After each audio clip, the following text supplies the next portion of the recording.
Урматтуу Москва шаарындагы мекендештер, сиздер үчүн ар күнү Москва Казакстан жол каттамы кызматыңыздарда тажрыйбалуу айдоочулар, комфорт машиналары сиздин аман-эсен барып келүүңүздөргө кепилдик берет.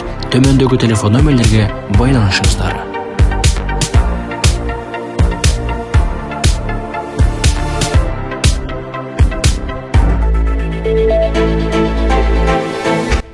Запорожье багытына карай Россиялык күчтөрдүн чабуулу аскерий себеп. РФтин атайын аскердик операциясы кышында тоңдурлары туурасында батышта тараган кептер чындыкка кошпойт. Анткени Днепрден сол жээгинде россиялык аскерлердин катары калыңдаганы байкалат. Мындай абал украиналык согуштук аракеттер театрында аларга стратегиялык демилгени колго алууга, 1000 чакырымдык фронттун дароо бир нече тилкесине чабуул коюуга мүмкүндүк берерин белгилейт аскерий баяндамачы Александр Храленко. Бул сапарда автор Украинадагы аскердик операциянын жүрүшүнө токтолгон. Россиялык аскер күчтөрү Купянск, Краснолиманск, Южнодонецк, Лисичанск жана Запорожье багыттарына жылып, Углодардан Соледарга чейинки эбегейсиз мейкиндикке соккурууда. Ал эми танкисттер Авдеевкага бараткан жолду алып, шаардын четиндеги украиналык бекемделген райондорго чабуул жасоодо. Украиналык аскерлердин контур чабуулдары чоң жоготуулар менен аяктоодо. Атемовскинин жака белиндеги украиналык бригадаларда бириндеп майда отрядтарга айланып калды. Украина куралдуу күчтөрү резервдердин Херсондан Запорожьеге жеткирүүгө тырышууда.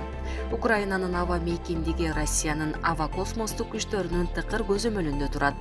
Күзөтүү маалында эле МиГ-31БМ менен Су-35С истребительдери украиналык учак жана тик учактарды 400 чакырым аралыктан Р-37М ракеталары менен жок кылууда. 15 ноябрдан бери россиялык күчтөрдүн абадан чабуул коюу операциясы ийгиликтүү жүрүүдө. Күнүнө 100гө чукул ракета Украинанын аскердик башкаруу объектилерине, коргоо өнөр жай комплекстерине карай атылууда. Атап айтсак, Днепропетровскийдеги Южмаш ракеталык заводунун цехтери, Николаев жана Одессадагы логистика объектилери талкаланды. РФ коргоо министрлигинин маалыматы боюнча коё берилген бардык ракеталар бутасынан тайган жок. Павловканы бошотуу үчүн салгылаштай эле россиялык аскерлер украиналык киборгдордун 1400дөй бирдигин, 2 Су-25 чабуулчусун, Ми-8 тек учагын, 12 танк, пехотанын 27 унасын, 30 ок өткөрбөс машинасын, 6 артиллериялык курал жана 28 учкучсузун жок кылган.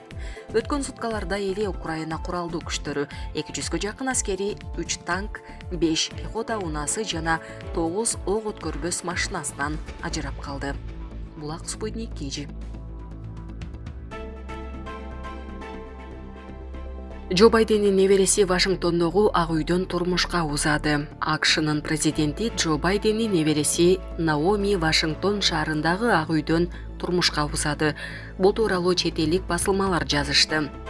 Маалыматка ылайык, Наоми Кинг Байден Питер Хирманнил аттуу 25 жаштагы жигитке турмушка чыкты.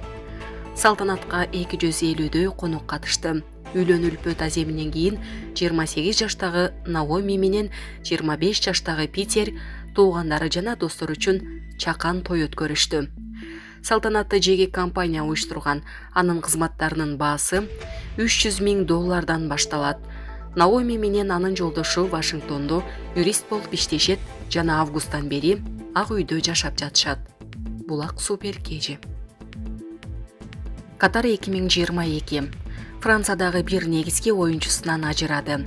Футбол боюнча Франция улуттук курама командасынын чабуулчусу Карим Бензема Катарда өтө турган дүйнө чемпиондугуна катыша албайт. Мындай маалымат Франциянын футбол федерациясынын расмий сайтына жарыяланды. Маалыматка ылайык, чабуулчу алган жаракатынан улам дүйнө чемпиондугуна катыша албайт. 34 жаштагы футболчунун сол бутунда көйгөйлөр бар. Буга чейин ушул эле улуттук кураманын негизги оюнчусу N'Golo Канте дүйнө чемпиондугуна катышпай тургандыгы белгилүү болгон.